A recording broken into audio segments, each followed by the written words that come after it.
Oke, Assalamualaikum warahmatullahi wabarakatuh. Ketemu lagi. Sekarang ini adalah pertemuan kita yang ketiga. Kita akan membahas mengenai formulasi dan teknologi sediaan cair semi padat yang non-steril.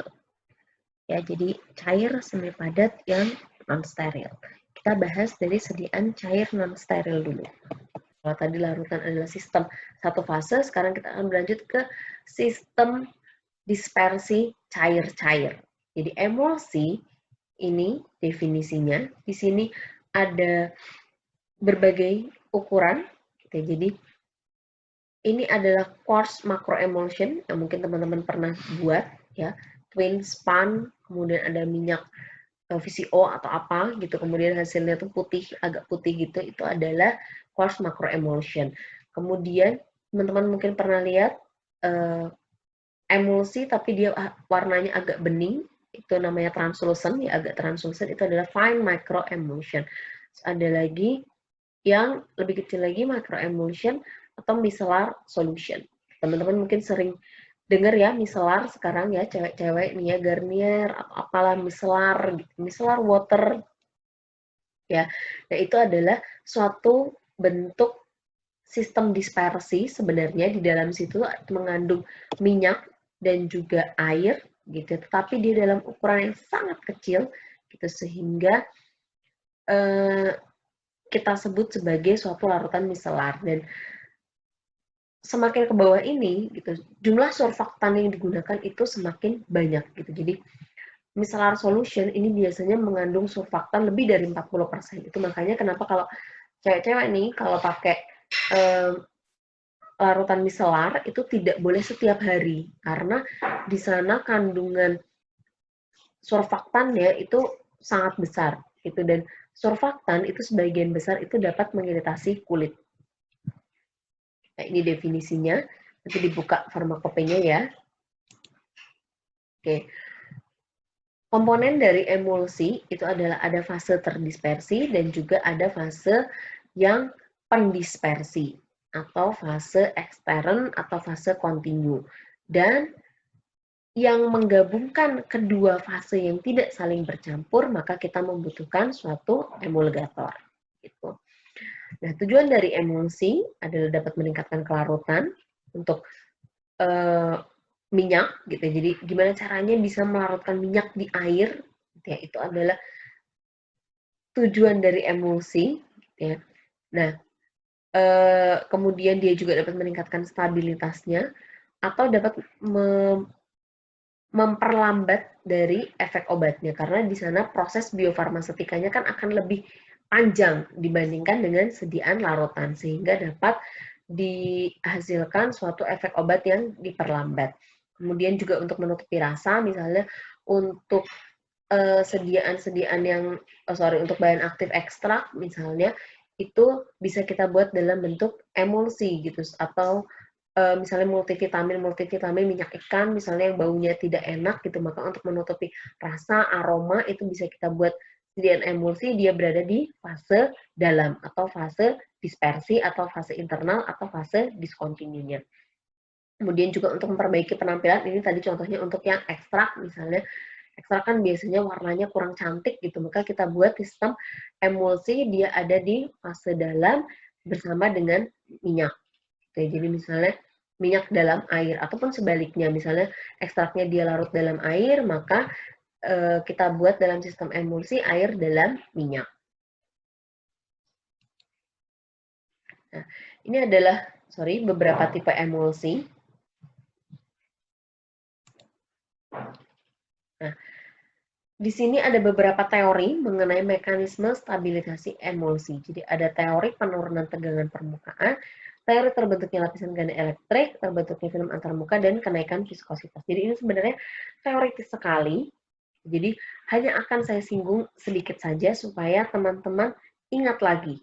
Gitu. Karena sebenarnya ini seharusnya sudah teman-teman dapatkan di S1. Ya.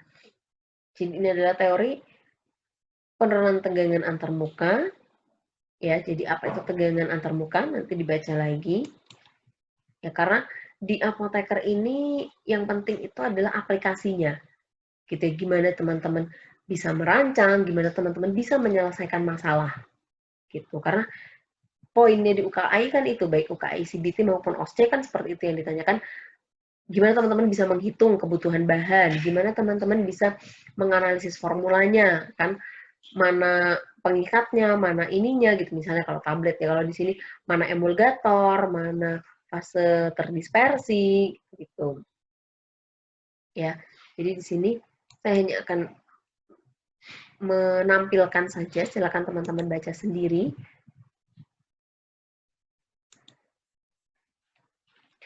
Nah, ini yang bisa saja keluar ya. Tuh. Ya, saya punya ide untuk membuat soal ini gitu, tapi belum terlaksana gitu ya. Jadi ini adalah lapisan ganda elektrik gitu. Dari lapisan ganda elektrik kemudian nanti kita kenal yang namanya potensial zeta, gitu, atau dalam bahasa Inggris zeta potensial. Nah, ini adalah potensial zeta. Ya. Silakan dibaca potensial zeta itu apa.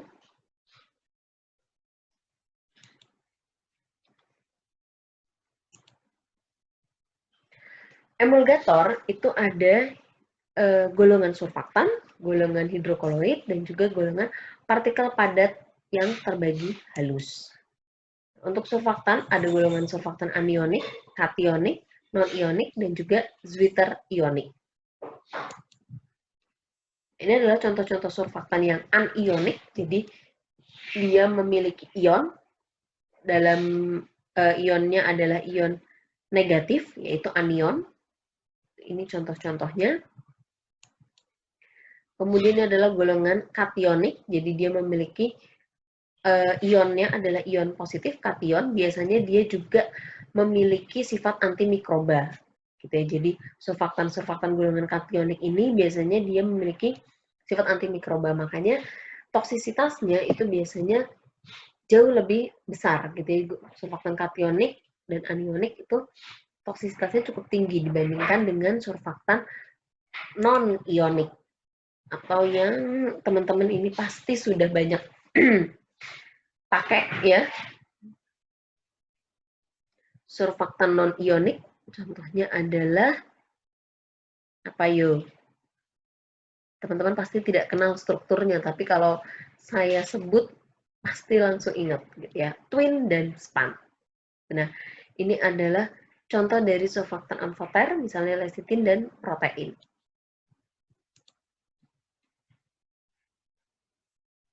Ini ada beberapa contoh pembentukan film campuran pada stabilisasi globul terdispersi.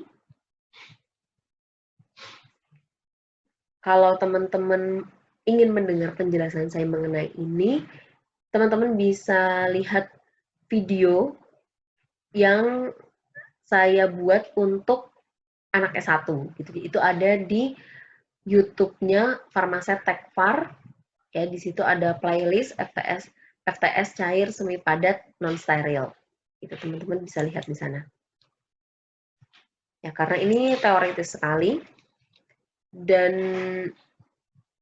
itu tidak terlalu banyak disinggung, gitu ya. Karena sudah disinggung di S1 gitu. Jadi di ranah apoteker gitu di UKAI baik CBT atau OSCE yang kita gunakan adalah penerapannya. Nah, di sini adalah penerapan HLB. Apa itu HLB? Jadi HLB itu adalah hydrophilic lipophilic balance. Itu kepanjangannya ya. HLB itu adalah hydrophilic lipophilic balance. Maka terjemahannya adalah dia merupakan suatu rasio antara gugus hidrofilik dan juga gugus lipofilik dari suatu surfaktan non-ionik. Ya, di sini harus kita garis bawahi bahwa di sini yang memiliki HLB hanyalah surfaktan non-ionik.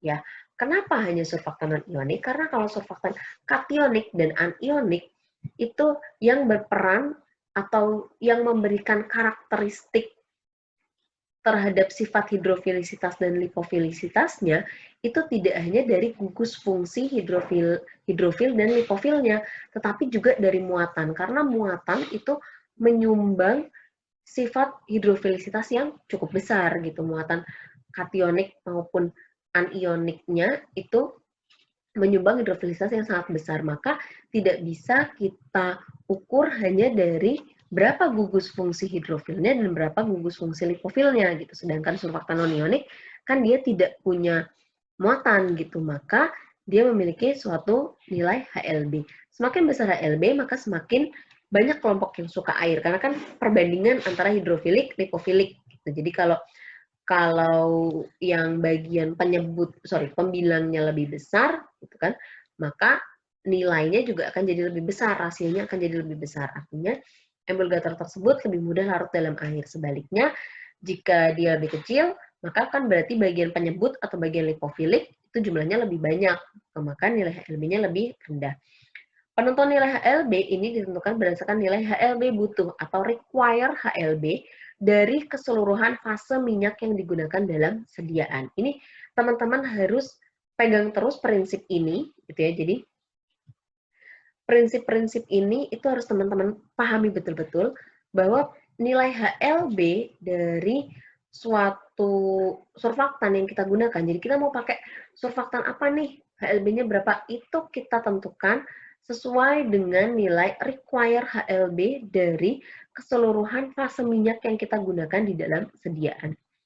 Emulsi yang stabil akan terbentuk jika HLB dari emulgator yang kita gunakan itu sama atau paling tidak mendekati nilai HLB butuh dari fase minyaknya. Ini pembagian harga HLB. Kemudian ini yang sering sekali keluar adalah perhitungan HLB.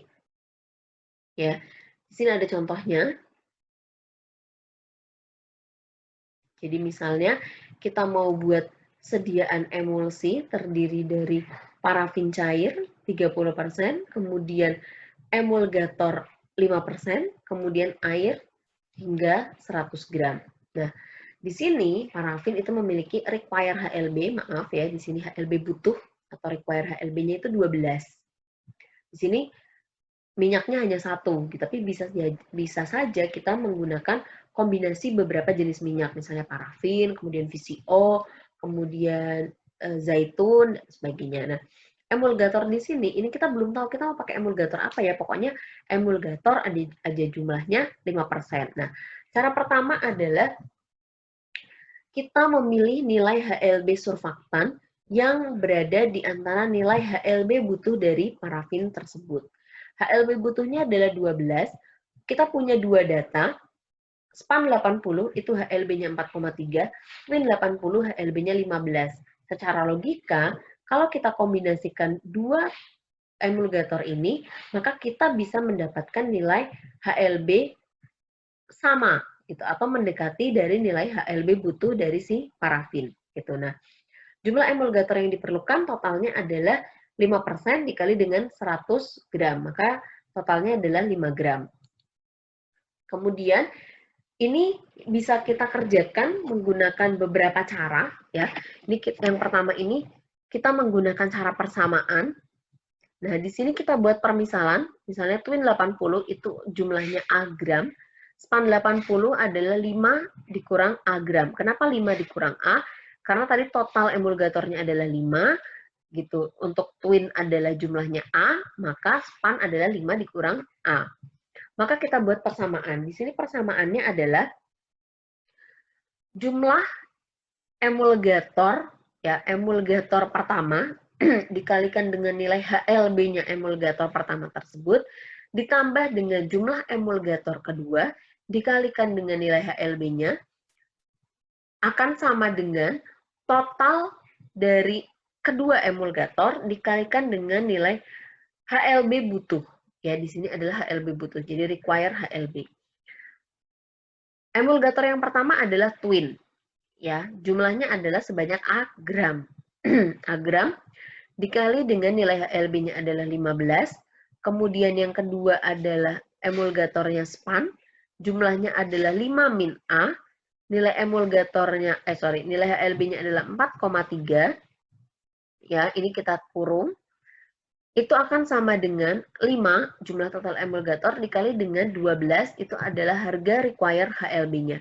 Maka ini kita kalikan 15 kali A jadi 15A, 5 min A ini kali silang, 5 dikali 4,3 dulu, 21,5, 4,3 dikali min A maka min 4,3A, 5 kali 12 sama dengan 60. A dengan A kita satukan, 15A min 4,3A maka menjadi 10,7A sama dengan 38,5. Maka A adalah 3,6 gram. A itu tadi adalah apa? Twin, maka jumlah twin yang dibutuhkan adalah 3,6 gram. Sedangkan span yang dibutuhkan adalah 1,4 gram. Jadi, jumlah emulgator, gitu, kombinasi emulgator yang kita gunakan supaya menghasilkan nilai HLB sama dengan nilai HLB butuh dari minyaknya adalah twin 80 sebanyak 3,6 gram dan span 80 sebanyak 1,4 gram. Nah, itu adalah cara persamaan. Cara berikutnya adalah cara aligasi. Jadi, cara aligasi ini adalah cara perkiraan. Gitu. Kalau yang tadi itu kan HLB campurannya berarti kita benar-benar sama banget gitu ya, HLB campurannya itu sama banget dengan HLB dari si minyaknya. Nah, ini misalnya kita perkirakan untuk menghasilkan emulsi yang stabil itu kita bisa menggunakan emulgator dengan nilai HLB mendekati ya sama atau paling tidak mendekati dari nilai HLB butuh si minyaknya. Nah, ini kita menggunakan cara yang kedua gitu. Jadi yang kalau kita pakai cara ini maka nilai HLB yang dihasilkan itu tidak sama tetapi dia mendekati gitu. Nah, di sini kita logika aja gitu ya. Jadi kita mau dapatnya HLB-nya kan 12 gitu. Nah, twin itu punya HLB 15. Span punya HLB 4,5. Kalau terlalu banyak spannya, maka kita tidak akan mencapai HLB 12. Maka yang harus lebih banyak adalah twinnya. Gitu. Nah, jadi kita kira-kira mungkin sekitar 70-30% lah gitu ya. Jadi kita kira-kira seperti itu, maka kita buat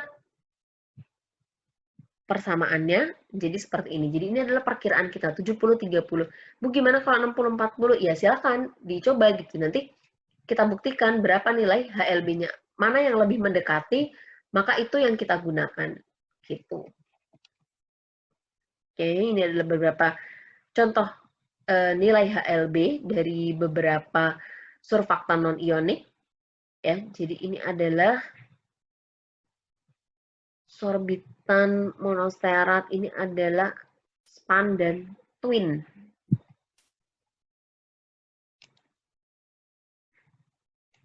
Oke.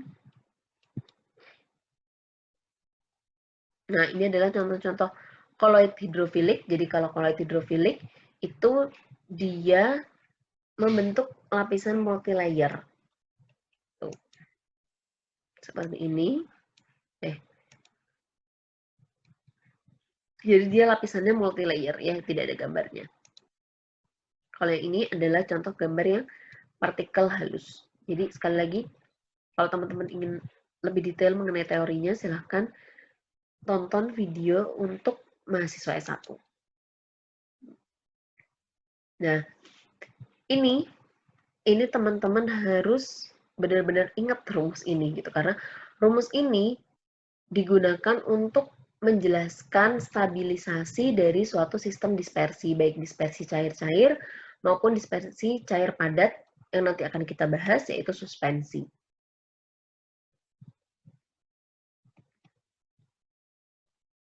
Ya, jadi di sini adalah V adalah kecepatan sedimentasi, kemudian D adalah diameter partikel, ya ini rho adalah densitas dari partikel, L adalah densitas dari medium dikali gravitasi dibagi 18 kali viskositas. Gitu. Nah, jadi kecepatan sedimentasi dari suatu sistem emulsi gitu ya. Jadi kecepatan pemisahan dari suatu sistem emulsi. Kalau di sini emulsi, kalau di suspensi ya berarti sedimentasi. Jadi si bahan aktifnya dia itu akan turun ke bawah, mengalami sedimentasi. Itu ditentukan oleh diameter dari partikelnya, jadi dia berbanding lurus dengan diameter partikel, kemudian densitas dari partikel dan juga medium, tapi berbanding terbalik dengan viskositas. Jadi semakin besar viskositas, maka kecepatan sedimentasinya itu akan dikurangi. Gitu. Tadi makanya kenapa viskositas itu, peningkatan viskositas dapat meningkatkan stabilitas dari suatu larutan. Gitu.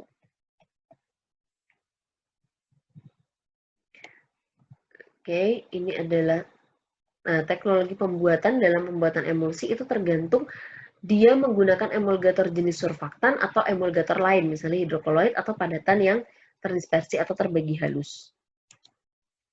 Kalau menggunakan surfaktan, ini caranya, jadi dia harus dipanaskan dulu kedua fase hingga dia mencapai suhu tertentu, gitu ya. Nah, pada saat suhu tersebut, gitu 60-70 biasanya, itu adalah kondisi di mana tegangan permukaannya itu turun, kemudian viskositasnya juga turun, sehingga dia mudah untuk dicampurkan dan terjadi proses emulsifikasi. Ini contohnya bila kita menggunakan hidrokoloid atau padatan terdispersi halus. Nah, pengawetan pada emulsi, ini karena emulsi itu mengandung dua fase, maka kita perlu menggunakan pengawet untuk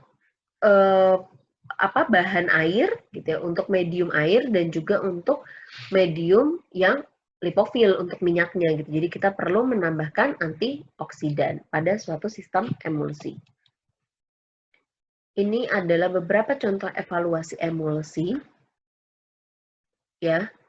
Jadi yang pertama adalah kita kan harus tahu ini tipe emulsinya itu air dalam minyak atau minyak dalam air. Nah, ada beberapa cara untuk menentukan tipe emulsi. Yang paling gampang adalah metode pengenceran. Kemudian berikutnya adalah metode pewarnaan, dan yang selanjutnya adalah metode konduktivitas elektrik. Tuh. Untuk metode pengenceran, ini adalah metode yang paling sederhana, gitu. Jadi, kita tambahkan saja air. Kalau misalnya dia bercampur baik, gitu, maka dia fase luarnya berarti adalah air. Gitu. Artinya, sistem emulsinya bentuknya adalah minyak dalam air, gitu, karena fase luarnya air.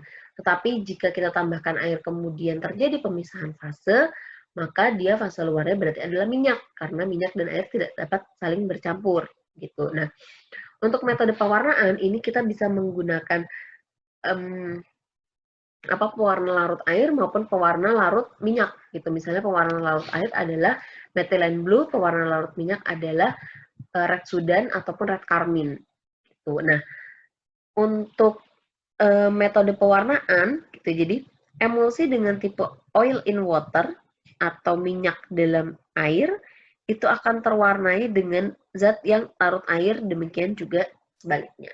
Gitu. Nah, bila emulsi dapat menghantarkan aliran listrik, ini metode selanjutnya ya. Jadi metode selanjutnya adalah konduktivitas elektrik. Jadi kita cek konduktivitasnya.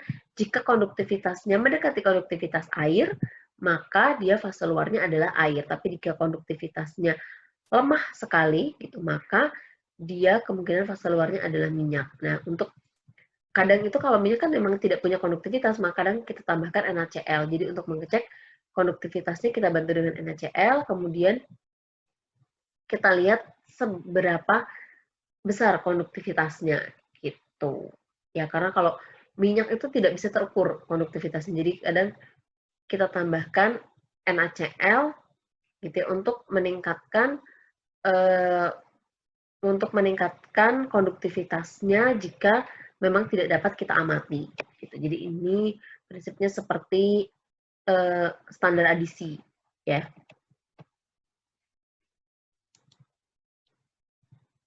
Oke, ini adalah beberapa tipe evaluasi emulsi.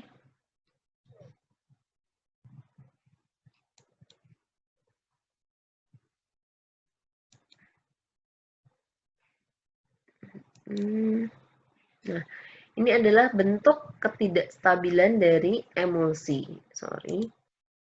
Jadi emulsi yang stabil itu seperti ini, kemudian dia bisa mengalami agregasi, gitu ya, terjadi Ostwald ripening, ataupun dia dapat mengalami inversi fase. Gitu. Nah, biasanya gitu, ini Ostwald ripening itu bisa disebabkan tanpa terjadinya proses agregasi terlebih dahulu atau proses flokulasi terlebih dahulu. Gitu. Jadi ini agregasi atau flokulasi. Ostwald ripening itu biasanya bisa langsung terjadi. Apa sebabnya Ostwald ripening? Jadi Ostwald ripening itu adalah kondisi di mana tekanan osmosis gitu ya di dalam sistem dispersi tersebut gitu ya di dalam fase dalamnya itu menjadi terlalu tinggi. Jadi dia nanti sobek si lapisan emulgatornya itu sobek gitu ya sehingga dia tidak dapat lagi melingkupi si fase dalam. Gitu. Akibatnya dia ketemu gitu ya saling ketemu dengan fase dalam lainnya maka membentuk suatu gumpalan yang jauh lebih besar gitu ya, globul yang jauh lebih besar. Jadi biasanya ini terjadi karena memang ketidakcukupan atau kurangnya emulgator yang digunakan gitu atau kurang optimalnya jumlah emulgator yang digunakan gitu. Nah, kalau fase inversi ini bisa terjadi baik karena pengaruh suhu ataupun tadi emulgator ataupun kondisi stres lainnya. Nah, untuk yang di bawah ini adalah ketidakstabilan emulsi yang biasanya didahului dulu oleh proses flokulasi. Jadi pertama terjadi flokulasi, gitu, jadi saling menempel, kemudian kalau dia bobot jenisnya lebih rendah daripada air, maka dia akan naik ke permukaan sehingga terjadi creaming, ya, si minyaknya ada di atas terjadi creaming, gitu ya. Atau dia membentuk suatu droplet yang lebih besar lagi, dia terjadi coalescence. Nah, jika bahan aktif tersebut bobot jenisnya besar gitu, maka dia jadi misalnya di dalam minyak itu kita punya bahan aktif lain, kemudian bobot jenisnya menjadi lebih besar kan si minyaknya, maka dia dapat turun ke bagian dasar sehingga terjadi sedimentasi. Ini penjelasannya. Oke. Sekian dulu penjelasan dari saya. Untuk suspensi akan kita lanjutkan di pertemuan berikutnya. Terima kasih. Wassalamualaikum warahmatullahi wabarakatuh.